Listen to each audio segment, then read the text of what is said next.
What I'm about to tell you is going to sound ridiculous and unbelievable, and I completely understand if you laugh out loud at my story. But I promise you, I am being 100% deadly serious. I'm here because I need advice. I know that some of you have seen things before, weird things that you cannot explain. I've read people on here talking about weird things in the woods, and I just don't know what to do. For context, I work pretty long hours in the day. I'm very hands-on at my workplace and usually do not get home until well after dark.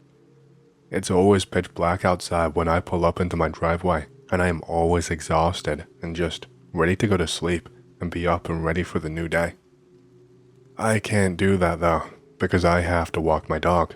See, I own a Labradoodle, I think it's called, and he is around 2 years old. These things are tall, and they grow incredibly large. Depending on what kind of Labradoodle you own, some of them can be almost as tall as people when standing on their hind legs. I'm not even shitting you. Look up like a big one, and you will see. Of course, that depends on your height and a couple of other factors. Some of them can be quite small. So anyway, I pull up in my driveway after a long day, and I open up my door. Usually what would happen is I would call my dog over by its name. My dog is called Courage because that was one of my favorite shows growing up, and he would run over to me from some distant area of the house where he was relaxing, and then I would take him on a walk. I would always feel really bad because he would be inside the home all by himself most days, so I tried to make this up to him on weekends by taking him on long trips. He never seemed like a massive fan of them. Heck, I don't think he was even excited by walks all that much. He always seemed content to be left inside the house, or even just in the yard when I was not there. What do I mean by not excited? I don't know. Most dogs, when they see a big beach to run on, they would wag their tails and shoot off, but he always just kinda stuck beside me, and he wouldn't really go anywhere unless I told him to. Same for walks. He would come up to me when I called his name, but he wouldn't be wagging his tail and getting giddy and ready to go. He would just, be content to just walk beside me and walk pretty slowly. Even when I let him off a lead on a big-ass field, he wouldn't go sprinting off and chasing other dogs or chasing other animals. He was just content to stay by me. But this time getting home was completely different. I'm rummaging for my keys and I cannot find them. I'm worrying I maybe left them at work again for the second time this week, like an absolute idiot. I really did not want to make that call to my boss again and have to go back for them looking completely incompetent, so I decided I would check my car first. What I did was I knocked on the door and shouted for Courage, just to let him know I was there and that I would not be long. I didn't like the thought of him waiting all sad and worried for me. He probably already heard my footsteps near the door and was probably wondering why no one had come in yet. But when I went to knock on the door actually pushed open. I knew for a fact I had locked it this morning. The only spare key from my house is in a drawer in the kitchen that no one knows about except for me. There would be no way for anyone to get inside without causing a lot of damage. I was immediately on high alert. I am not allowed to carry while at my job, company policy. My gun was upstairs in my closet, so I had to be ready. I grabbed a baseball bat that was nearby and prepared to sneak through the rest of my house. The only thing running through my mind was that my poor dog had maybe been harmed by some robber. I could feel my arms and my hands just trembling. I'd never had to deal with a home intruder situation like this before, so I was panicked, as you can imagine. I sneak around the corner, low to the ground, doing my best not to make any sound. If this asshole was still here, I wanted to catch him off guard and teach him a lesson. And as I quickly round the corner, I can see that someone is standing up in my kitchen, their face blocked by a kitchen cupboard that is open and that they are rummaging through. I was actually home a little early from work that day. I got let off about an hour early because I finished up some important stuff pretty quickly, and my boss wanted to reward me, is what he told me. I was just going to use it for a little extra sleep. There were a ton of things piled up on the kitchen counters. It looked like letters, but like old ones that were dirty and ripped up into little pieces. Like Ones I had cut up and thrown into the trash since I was done with them. And standing there, all I could see were the legs and the torso, because of course, the cupboard was blocking the face and the head. But the torso, it was a furry and a fluffy torso with a white coat, completely stained with mud and specks of something else. It had paws and claws. It looked like my fucking dog had taken a mud bath and was now standing upright and going through my kitchen cupboard. I could not even get any words out. I just kinda gasped, and in a split second, that kitchen cupboard was slammed shut. My dog looked over in my direction, and he fell down onto all four legs, and he just started sticking out his tongue and wagging his tail. What the hell? I was in complete disbelief. I wasn't sure whether I was just tired, or whether I had actually just seen what I had seen. Either way, my dog was filthy. I tried to go over to him to get a look at him, but he backpedaled just a little, and when I said, "Here, now, I need to look at you," my dog stopped wagging his tail and just turned his head to the side. When my dog looked at me when I caught him, before he dropped down to all fours, I don't even know how to describe it. The facial expression he made was not like a dog. It was so human. Like a human was wearing the mask of a dog, and it was contorting their facial expression. The expression my dog made was that of shock, followed by a frown, or maybe it was a look of disappointment. I tried to call out to my dog again, shouting "heel," but he just stood there and backed up a couple of more steps. I was furious. There were letters all over my kitchen counter. Some of them were from weeks and months ago, and had actually been pieced together on the counter like a fucking jigsaw puzzle. They were just in my trash can not long ago. I saw them being taken off to the dump. It was things like bills, letters about my credit card balance and how I should sign up for this account and that account and blah blah blah. An email from my insurance provider telling me my premiums were going up for the third time this year. Just lots and lots of personal things. That was not all. My drawers have been turned over. Lots of documents were pulled out and on the side. Even my damn passport that I usually kept in the same drawer as the rolling pin and utensils like that was laid out on the counter. The final straw was my spare key. I could see it. It was on the floor beside the back door.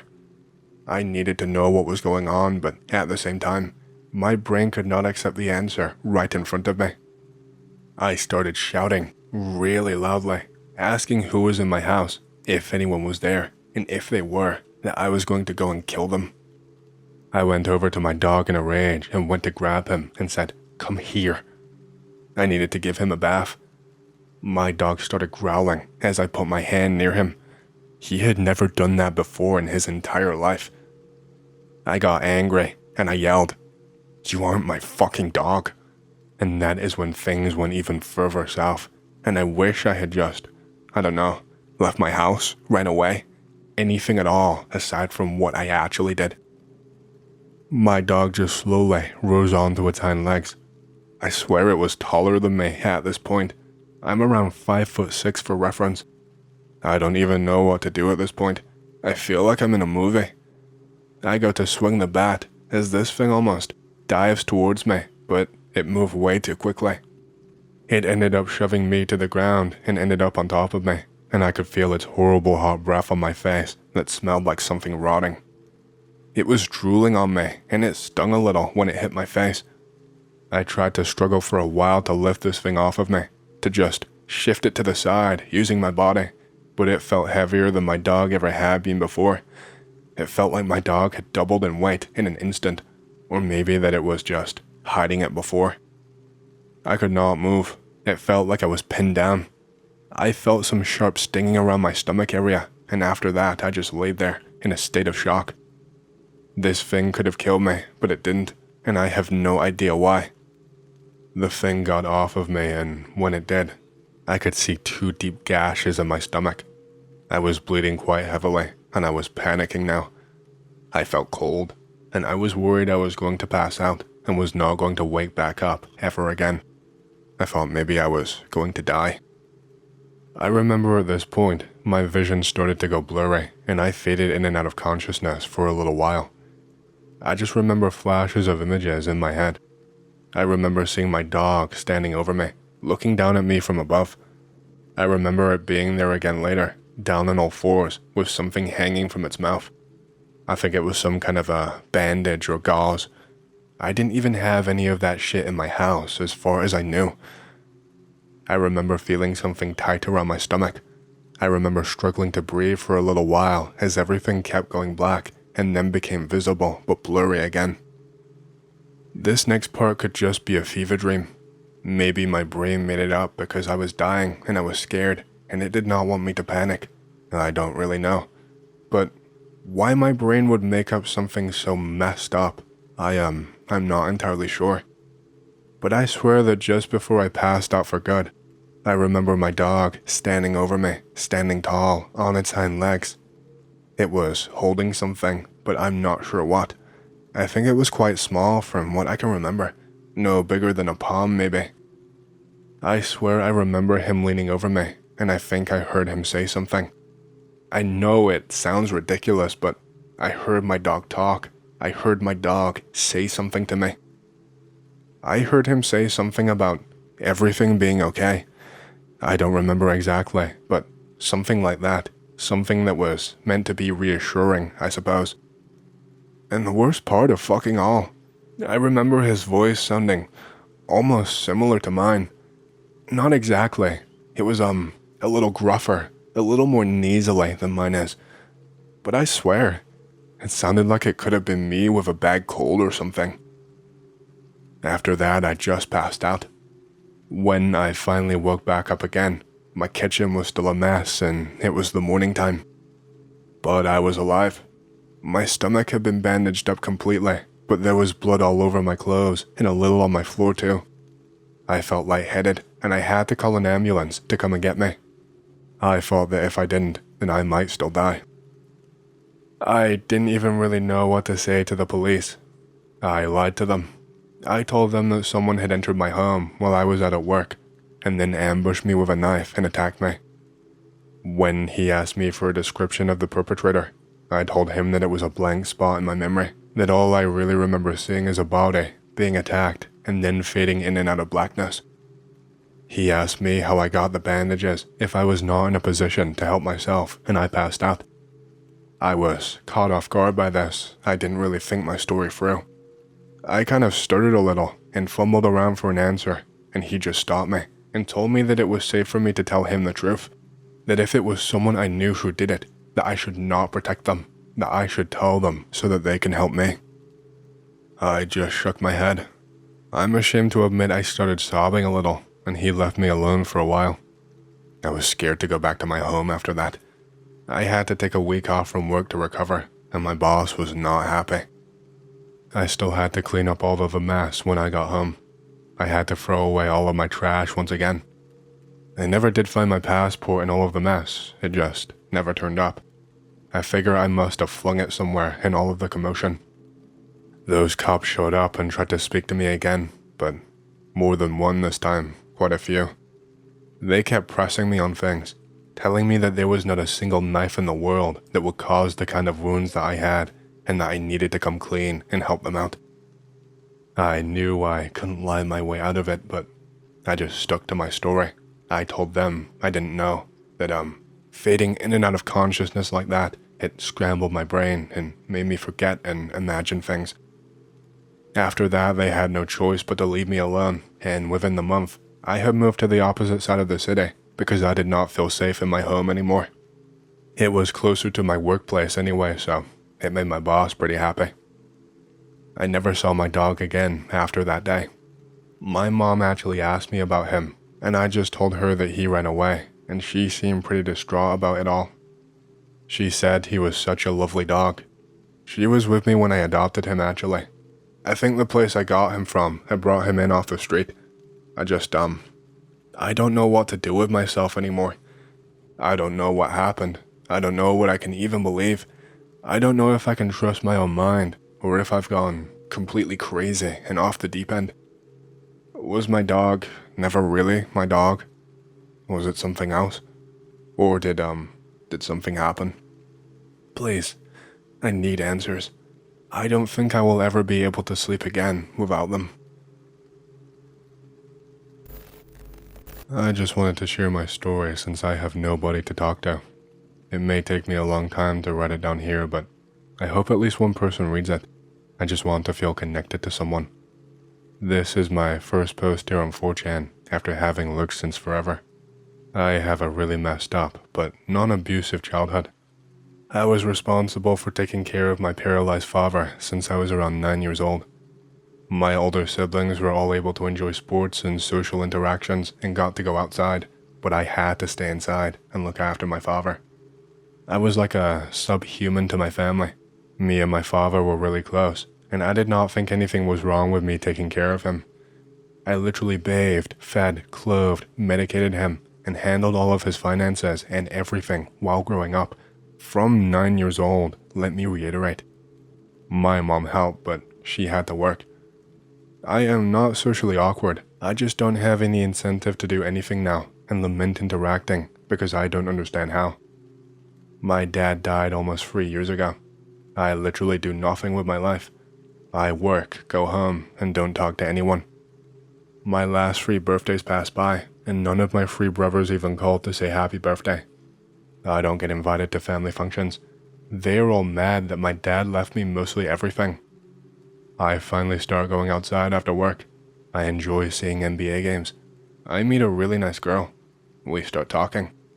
I am 22 years old at this point, and literally have never had a girlfriend since I spent 16 hours a day caring for my dad, going to school, and working, all while growing up. My brothers all make fun of me relentlessly. My family calls me a hermit, and jokes are constantly thrown at me. Me and this girl start going out. She is a genuine 10 out of 10. It's my first relationship, so I'm literally just taking it slow, and just doing things how my dad told me how it goes. We have multiple dates over around 3 to 4 months. It eventually gets pretty serious. She knows how I grew up by now, and took joy in teaching me the ropes. Eventually, one night we sleep together, and it's great. We even move in together at around 14 months. I feel like my life is getting better. I'm enjoying everything again. Eventually, I become a well-known calligraphy artist for a wedding company. I visit my dad's gravestone pretty often and just talk to him. Suddenly, I get a call from my mom while I'm at the cemetery one time. She's telling me that my oldest brother has been in a car accident. She's asking me to help them out with medical stuff. I'm like, sure mom, no worries. I will help them since it's what my dad would have wanted. I call my girlfriend, but she is not answering. I leave her a text that I will be home late. I get to the hospital.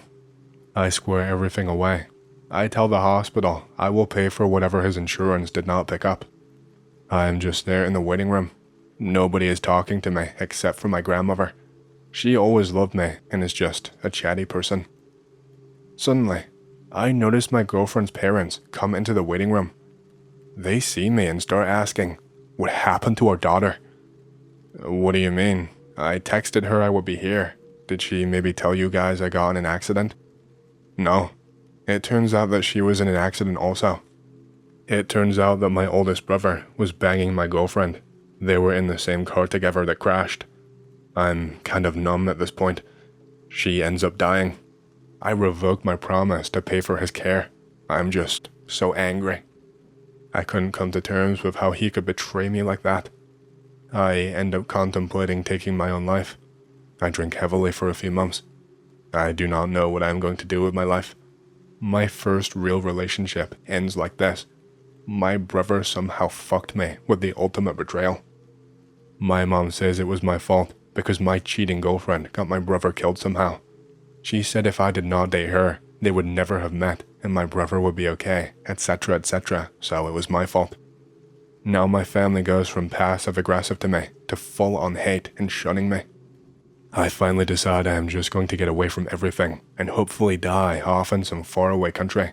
So I enlist in the army. I am an airborne/medical officer. I basically become a combat medic who gets attached to random special forces units whenever they need me, or I just stay attached to my main unit. I am kind of just floating around all over Afghanistan, doing different things, being a medic, basically just a glorified nurse with a gun. Over one barbecue and drinking night we had around year 4 of my deployment, I basically tell my story to everyone. Eventually everyone starts looking out for me, since I am known to have pulled some crazy stunts, like pulling 3 guys up a mountainside while being fired at by enemy snipers and riflemen, and I didn't really care. Like I said, they think I am crazy, and always make sure I have things I need at our base. Like I said, I didn't care because I kind of wanted to get hit and die. I didn't mind putting my life on the line for other people because I didn't value mine at all. I valued theirs more than mine. But yeah, so they make sure I have anything I need because nobody ever sends me any care packages. I never get any letters from home. The guys tell their wives to send me Tabasco, drinks mixes, seasonings, just really cool stuff that makes living in the desert much more bearable. I eventually befriend a few of them. They all live in Texas and want me to move out there if we all get out alive. Out of the 4 of us who were really close, 2 died in the line of duty. 1 took his own life when he got home 2 years ago. It's just me who survived out of our friends, and I moved to Texas in honor of them. I stay in contact with their families, and my best friend's family adopted me, kind of. They always invite me to family events. I would do anything for them. Aside from my squad when we were deployed, it's the first time I really feel accepted. I promise his mother that no matter what happens, they can always rely on me if they ever need anything, and I 100% mean it. Her husband got sick for like 8 to 9 months, and I took care of everything around the house for them. I'm talking yard work, trimming trees, helped her out with the bills. I would do anything for them and for my buddy. I am eventually a productive member of this local town in Texas. Everyone knows me. I enjoy helping my local city group with setting up things around town, like festivals and whatnot. A bunch of older and younger sons of an older guys group up and always set up booths and build the stages, and it's literally just a bunch of dudes who meet up, drink, and handle all of the handyman work for the town. Eventually about 1.5 years pass like this. I'm nearing 31. I have random flings with local girls throughout this time. I just enjoy the little things in life now. Video games, pool hall, hunting, fishing, working. I'm finally just content to be alive, I guess. Suddenly, my adopted mom calls me. Her husband died and she needs me at the hospital. I help her out for the whole ordeal. I make sure that she has everything easy and can just mourn. Me and her 26-year-old daughter are setting up everything. I am making sure that no expense is spared. Through this entire process, me and her daughter end up getting really close. She admits to having a crush on me when I first got here, but always felt shy about talking to me. I laugh about it and explain that I am way too old for her. That compared to her, I am a dirty old man. Eventually, this culminates in a relationship that's kind of flirty/friend tier. One day, a few months after everything, her mom calls me and tells me that she found a bin of letters from my best friend to her husband. She wants me to go and pick them up and read them, since a few were about me and had a letter from her husband to me. My best friend Calvin, who died, told them all about me while I was over there. How I took care of him when he got shrapnel in his ass and made sure he was taken care of before I just disappeared into another unit that I got attached to. This was 2 years before I even met him. Further into notes. Talks about how he thinks God brought me back to his unit because I am now his group's medic and nobody had died since they got there. Tells him about how he wishes he could have had a brother just like me. I am in tears at this point, even while on the train. He literally told his mom that if he and me made it out, he wanted to get them to somehow adopt me. He really saw me as his older brother. He sent them a picture of our whole unit, cooking some meat and smiling while we were over there. Him, me, and one of the other guys who became great friends are in our BDUs and just have big grins on our faces while our 4th bro is on crutches with his head wrapped up in gauze, smiling in an apron. He tells them I am taking care of everyone and not to worry. He wants them to meet me somehow. I eventually get to his last note that he actually had on him when he died that he never properly got to send. The first line reads as follows: "To mom, dad, sister, and anon. If we didn't get blown up together, I just want to let you guys know. I'm sorry. I can't even write what he wrote or I will really lose it. Suffice to say, it was his reason for enlisting, hoping he made his family proud, and his dreams for his sister, and a personal thank you note for me. I eventually thanked God for everything that happened in my life. I realized the promise that we made on a mountainside while nearly dying meant the entire world to this man. I realize it means the world to me now, and I have purpose once again. I realize that my selfish reason for joining may have been the best thing to ever happen to me. I show the note to his sister. She laughs, cries, laughs, and then mourns again. Somehow, she ends up staying over at my place because she was drunk. We end up kind of getting together more often. I'm kind of falling for her, but I'm scared of relationships. What would her brother think? Her father, her mother? They're like family to me. I'm kind of not sure what to do. This ends up leading to this last month.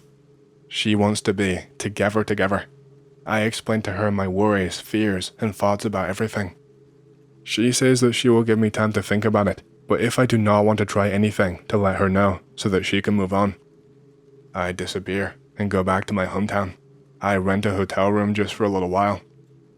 I visit my dad's gravesite, let him know about my life, and just cry a little bit. I find out that my grandma is still alive. I call her house number to see if that she would see me. She is ecstatic that I am doing well. She thought I died in a ditch somewhere or something. She tells me to leave the hotel and stay with an old lady to make her happy. I agreed to do so. I realize how much she reminds me of my real dad. I cherish every single second with her. Eventually, word gets around that I am back. My two brothers and my mom drive to my grandma's house and try to threaten me that they are going to beat my ass. I don't really care, since they have no idea I have literally been soldiering for the last 8 years, plus hard manual labor in Texas. They're all fat and just in general look like meth heads. My grandma tells them to leave, that they are not welcome. They threaten her to shut up, that it's none of her business. I don't want to start anything, so I just take their verbal taunts. Finally, they decide to leave. They tell me that they hate me. Eventually come to 3 days ago, I make sure that my grandma's house is all fixed up before I leave. I repainted everything for her. I cut a bunch of firework and did some yard work, and just made sure that she was good to go for when winter hits for her. I'm just glad that at least someone in my real family appreciated me, aside from my dad. She tells me she is so proud I managed to get out of the town and make it somehow. I decide it's time to head back to Texas. I don't want to use free flights, and I want to visit my other friend in California who died and passed through, and visit his military grave. I take a train to Cali, handle my business there, then get back on the train to Texas. I'm not sure what awaits me there. I don't know what to do, guys. I really like this woman, my friend's sister. I just feel like somehow the betrayal that was given to me by my brother would be repeated if I did anything inappropriate with her. She is a wonderful person and reminds me of him so much it's scary.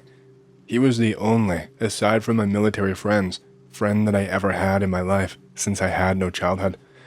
If God gave me the option of making sure that he got home instead of me, I would in an instant take my own life so that he would have made it back to his family. If it was not for him, I would never have made it back, I think. On some levels, even though I may have physically saved him multiple times, and him me, I feel like meeting his family was my ultimate salvation.